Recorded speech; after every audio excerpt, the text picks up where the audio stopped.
Es decir, esta norma, si se aplicaría, no sería de acá para adelante solamente, sino sería benigna a aquellos que se beneficiarían con la prescripción, como el caso del expresidente Alberto Fujimori.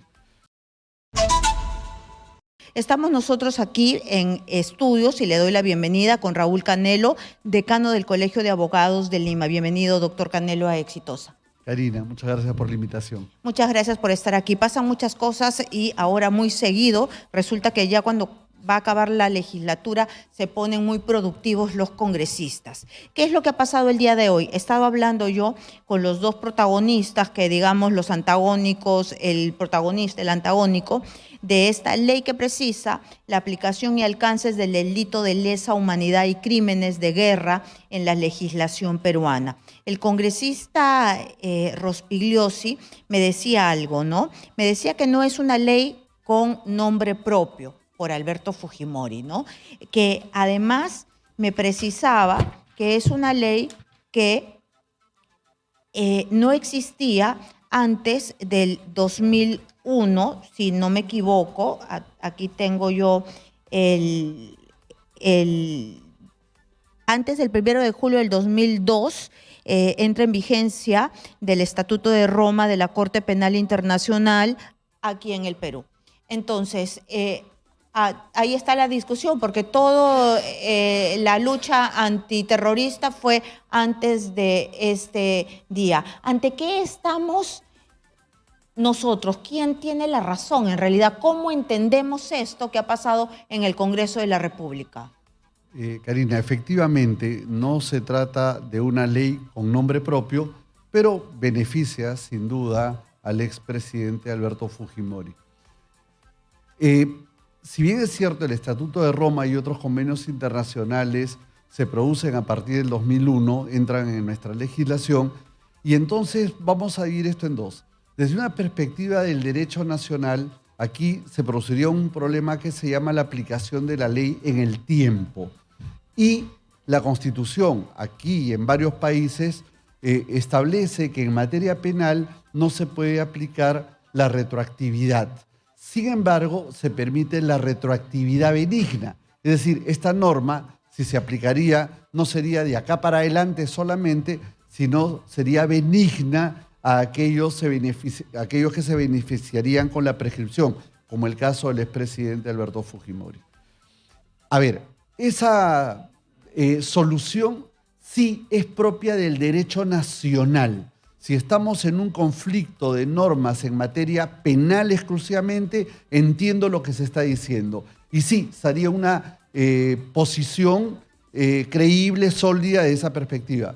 Pero ojo, aquí estamos con normas que no solamente son nacionales, sino estos convenios son de carácter internacional y las reglas en materia internacional suelen ser distintas y complejas. No soy especialista en derecho internacional y tampoco en derecho penal internacional, pero hasta donde yo logro alcanzar, estas normas no necesariamente son retroactivas. A ver, acordémonos, por ejemplo, el proceso de Nuremberg, un proceso penal internacional, y no había propias reglas para condenar a los genocidas nazis, pero se las aplicaron, las hicieron, cosa que desde una perspectiva del derecho penal eso no podría haber ocurrido. Pero es que aquí estamos hablando de normas supranacionales. Entonces, sí, el razonamiento parece impecable desde esa perspectiva, entre el problema de una ley nacional. Repito, acá el problema es de carácter internacional. ¿Qué pasará si se aprueba este proyecto? Está en reconsideración y parece que lo van a aprobar. Lo que va a ocurrir es que probablemente nuevamente los organismos internacionales intervengan y digan, oye, esto no puede ser. Recordemos cómo el propio caso de Augusto Pinochet, que se prepararon normas ad hoc para beneficiarse y luego él estuvo en Inglaterra. Y en Inglaterra, por un orden de un juez español, Garzón, fue detenido y luego llevado a España, estuvo un buen tiempo en España y luego lo extraditaron a Chile y en Chile estuvo condenado por lesa humanidad. Es decir, hoy por hoy, luego del siglo XX y de los grandes problemas que hubieron sobre genocidios y tal, los problemas de lesa humanidad tienen otro tipo de reglas. por eso que se dijo que no prescriben, ¿cierto? Habría entonces que analizar en profundidad desde la perspectiva del derecho internacional y del derecho penal internacional cuál sería la solución. Yo voy a pedir a los expertos en el Colegio de Abogados en materia de derechos humanos y aquellos que tienen experiencia en el tema de la Corte Interamericana y algunos colegas europeos de la Corte de Estrasburgo que me digan qué están pensando de esta norma. Pero por lo pronto, además, repito, en resumen, desde la perspectiva del derecho internacional, el argumento parece impecable, pero esto va más allá, porque si alguna de estas personas, llámese el presidente Fujimori, luego sale del territorio nacional, podría eventualmente pasar lo que pasó con el señor Pinochet. Porque son delitos supranacionales, ya. Exacto. Como que rebasan fronteras. Y además estamos hablando, si hablamos solamente específicamente de Alberto Fujimori, se le ha indultado, pero tiene un proceso en marcha, que es este proceso que todavía tiene Pativilca, ¿no? Tiene el proceso de Pativilca, que su abogado ha tratado de enmarcarlo en el indulto y la justicia le ha dicho que no está enmarcado. Sí, la situación todavía es muy compleja. Yo entiendo el razonamiento y sí entiendo que uno de los grandes beneficiados o el principal beneficiado sería el expresidente. Muy bien, entonces vamos a dejar eso, tiene muchísimas aristas y vamos a ver cómo termina en el Congreso. Parece que tienen los votos y veamos qué es lo que sucede. Lo que nos dice Fernando Rospigliosi es que efectivamente los terroristas no han sido sentenciados por lesa humanidad. Qué raro, ¿no? Que los terroristas no hayan sido sentenciados por lesa humanidad, pero sin embargo hay muchos militares que sí fueron sentenciados por lesa humanidad. ¿Por qué habrá sido? Sí, bueno, en el caso del terrorismo es un delito tipificado y es distinto al delito de lesa humanidad. Son dos delitos distintos.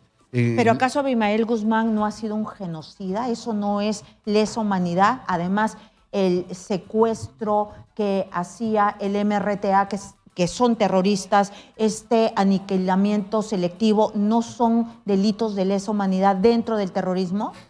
No, son delitos de terrorismo, ¿no? Y son delitos gravísimos también para la comunidad internacional, pero el delito de lesa humanidad es cuando, por ejemplo, estamos ante casos de genocidio, ¿no? Una raza que quiere matar a otra raza, ¿no? Entonces, eso es distinto al terrorismo en sí. Y cuando se le dice a Abimael Guzmán genocida, ¿estamos equivocados? Técnicamente no es genocida, técnicamente es un criminal, técnicamente es un terrorista, el delito de terrorismo está plenamente tipificado. Es un tema técnico, sí. En todo caso es deplorable, es grave, es simplemente una situación pésima, mala, sí, pero son delitos distintos. Muy bien, entonces no hay que dejarnos confundir, es decir, cuando Fernando Rospigliosi, el congresista Rospigliosi, nos dice no han sentenciado por lesa humanidad a ningún terrorista, es que el terrorismo no es otro delito. Es otro tipo de delito, así es.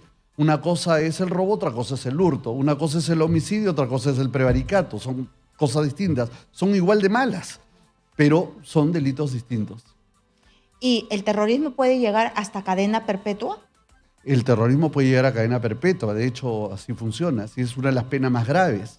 Ahora vamos a cambiar de tema y vamos a pasar a este dictamen que ha causado revuelo también, ¿no? Es un dictamen, es una ley, Jocelyn, por favor. Es dictamen, creo, de allanamiento, ¿no?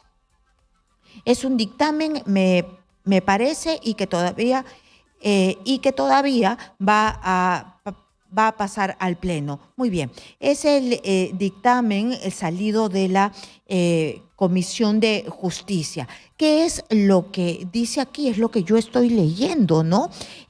Dice, y lo hemos visto varias veces, al jefe de las Fiscalías de Crimen Organizado, a Chávez Cotrina. Dice, El registro se realiza con presencia del interesado y su abogado. De no contar con abogado, se le proporcionará uno de oficio. La solicitud y la resolución judicial indicarán expresamente la finalidad del allanamiento y el registro. ¿Qué es esto, doctor? Bien, hay dos temas que debo precisar.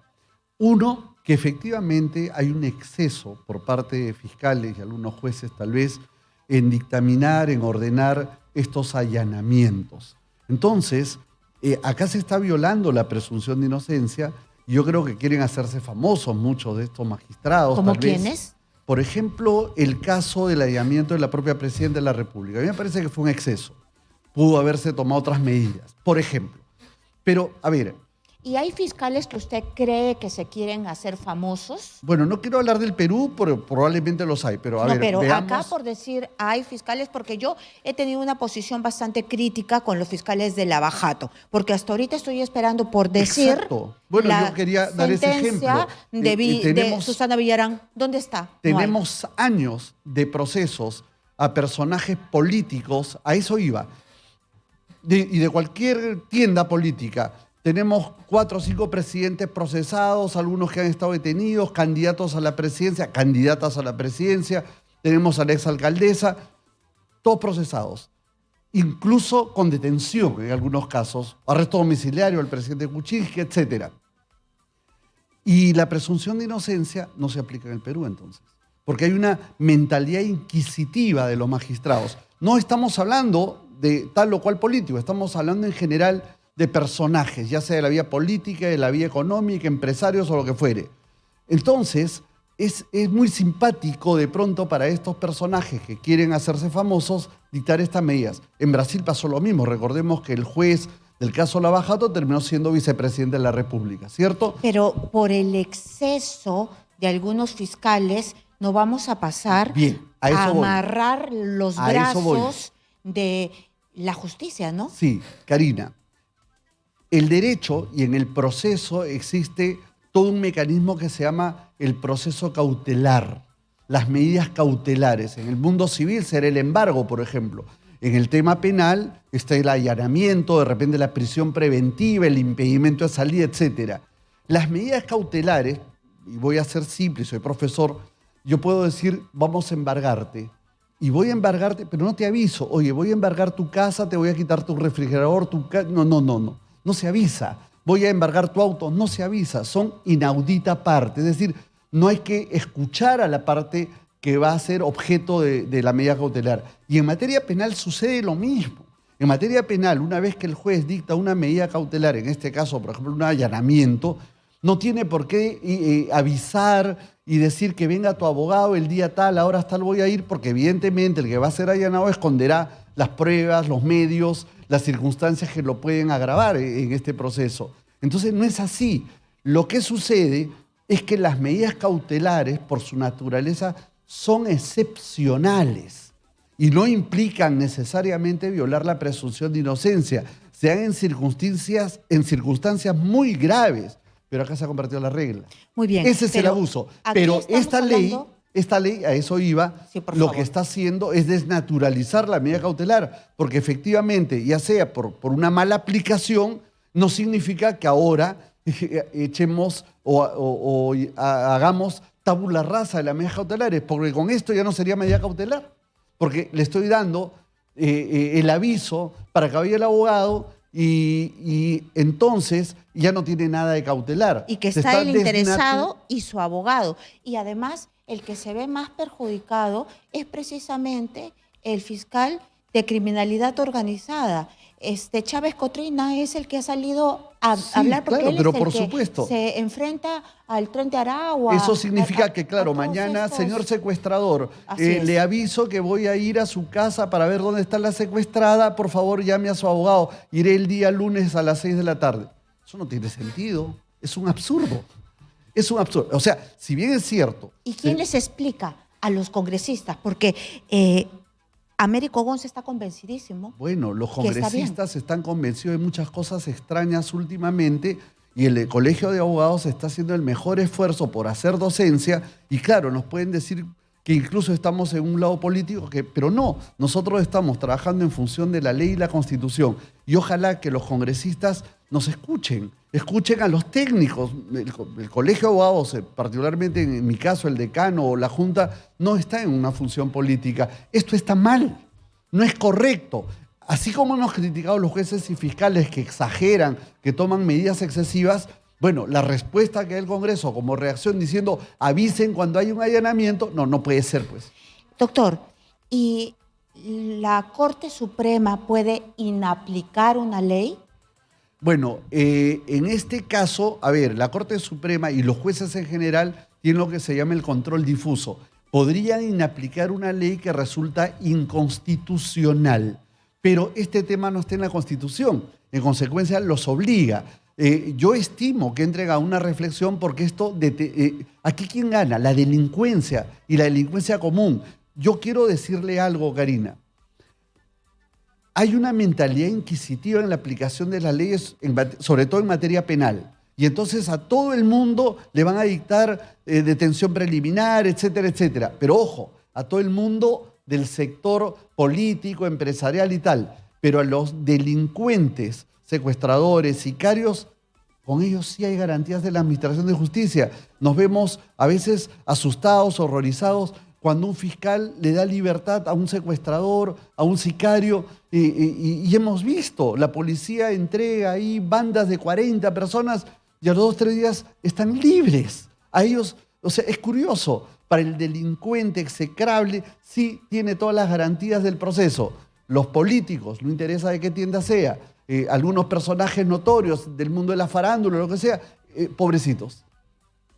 Muy bien. Es una realidad. Sí, pues es que lo que pasa es que los políticos algunas veces se la han ganado a punch. Y bueno, se la ganan a pulso también, es verdad.